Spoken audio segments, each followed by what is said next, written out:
America Israel కలిసి ఇరాన్లోని ప్రభుత్వాన్ని బలహీనపరిచి అక్కడి ప్రభుత్వాన్నే మార్చేయాలి అన్న ఉద్దేశంతో భారీగా దాడులు చేస్తున్నాయి.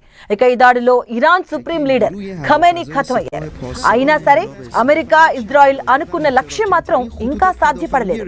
దీనికి కారణం ఏంటి? ఇరాన్ను ఇజ్రాయిల్ అమెరికాలు తక్కువగా అంచనా వేశాయా?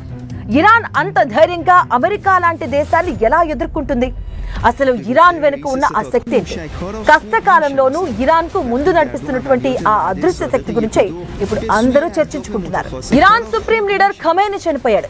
ఇక ఇరాన్ పని ఖతం అనుకున్నారు అందరూ. కానీ చరిత్ర చూడని తెలియని ఎన్నో రహస్యాలను వ్యూహాలను ఇరాన్ తను లిఖించుకుంది. అందులో ప్రధానంగా వినపడే పేరే Iran revolutionary guard corps. Iran Israel America యుద్ధం ప్రారంభమైన దగ్గర నుంచి ఈ పేరు ప్రపంచానికి సుపరిచితం.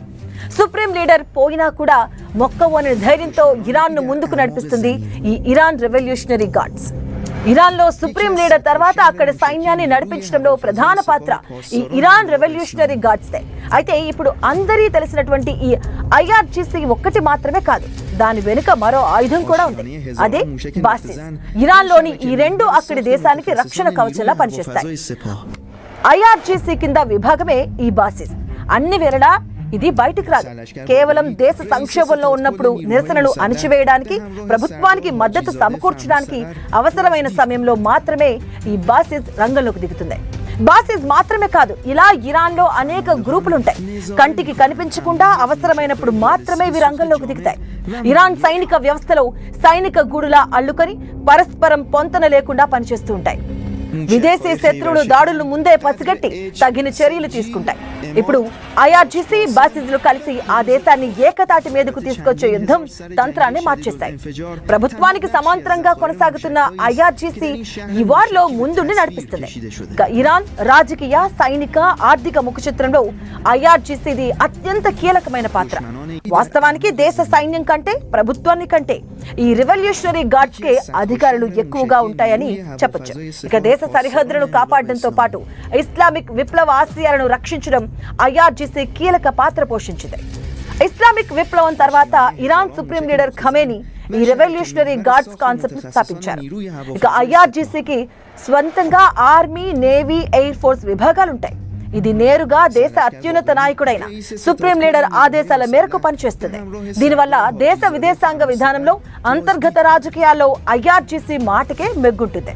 వాస్తవానికి ఇరాన్ యొక్క అణు కార్యక్రమం, క్షిపణి వ్యవస్థల నియంత్రణ కూడా వీరి చేతుల్లోనే ఉంటుంది. ఐఆర్జీసీ కేవలం ఆయుధాలతోనే కాకుండా ఆర్థిక బలంతోనూ దేశాన్ని శాసిస్తుంది. ఇరాన్ పై అంతర్జాతీయ ఆంక్షలు ఉన్నప్పటికీ దేశంలోని చమురు, గ్యాస్, నిర్మాణం, టెలికమ్యూనికేషన్స్, బ్యాంకింగ్ రంగాల్లోని ప్రధాన కంపెనీలను ఐఆర్జీసీ నియంత్రణలో కొనసాగుతాయి. ప్రస్తుతం అయితే మిడిల్ ఈస్ట్ లో మారుతున్న రాజకీయ సమీకరణాల వల్ల ఐఆర్జీసీ తీవ్ర ఒత్తిడిని ఎదుర్కొంటుంది. ముఖ్యంగా ఇజ్రాయెల్, అమెరికాతో పెరుగుతున్న ఉద్రిక్తతలు, అంతర్గతంగా ప్రజల్లో వస్తున్న మార్పులు ఈ దళానికి సవాలుగా మారాయి. ఇటీవల జరిగిన దాడుల్లో కీలక కమాండర్స్ కోల్పోయినప్పటికీ ఇరాన్ మనుగడకు, ఆ ప్రాంతంలో ఇరాన్ ప్రాబల్యానికి ఐఆర్జీసీ ఇప్పటికీ వెన్నెముకగా నిలుస్తుంది. దీంతో అందరూ ఐఆర్జీసీ గురించే చర్చించుకుంటున్నారు. యుద్ధం ఎన్ని రోజులు జరిగినా సరే అమెరికాకు లొంగిపోయే ప్రసక్తి లేదని తేల్చి చెబుతూ ముందుకు సాగుతుంది ఇరాన్. గల్ఫ్ దేశాల్లో ఇరాన్ మిసైల్స్ మోత మోగిస్తుంది. వరుసగా ప్రతీకార దాడులతో విరుచుకుపడుతుంది. తాజాగా టెల్ అవీవ్ పై బాలిస్టిక్ క్షిపణితో అటాక్ చేసింది ఇరాన్.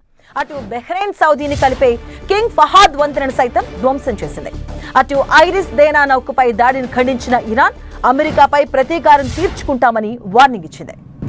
గల్ఫ్ దేశాల్లో ఇరాన్ మిసైల్స్ మోత మోగిస్తుంది. వరుసగా ప్రతీకార దాడులతో విరుచుకుపడుతుంది. ఇక తాజాగా టెల్ అవీవ్ పై బాలిస్టిక్ క్షిపణితో అటాక్ చేసింది ఇరాన్. అటు బహ్రెయిన్, సౌదీని కలిపే కింగ్ ఫహాద్ వంతెనను సైతం ధ్వంసం చేసింది. అటు ఐరిస్ దేనా నౌకపై దాడిని ఖండించిన ఇరాన్ అమెరికాపై ఖచ్చితంగా ప్రతీకారం తీర్చుకుంటామని వార్నింగ్ ఇచ్చింది. అమెరికా, ఇజ్రాయెల్ దళాలు దేశవ్యాప్తంగా తీవ్రంగా దాడులు కొనసాగిస్తున్న వేళ అక్కడి ప్రభుత్వం కీలక నిర్ణయం తీసుకుంది. ఇరాన్ అధికారులు దివంగత సుప్రీం నాయకుడు అయతుల్లా అలీ ఖమేనీ అంత్యక్రియల కార్యక్రమాన్ని వాయిదా వేశారు.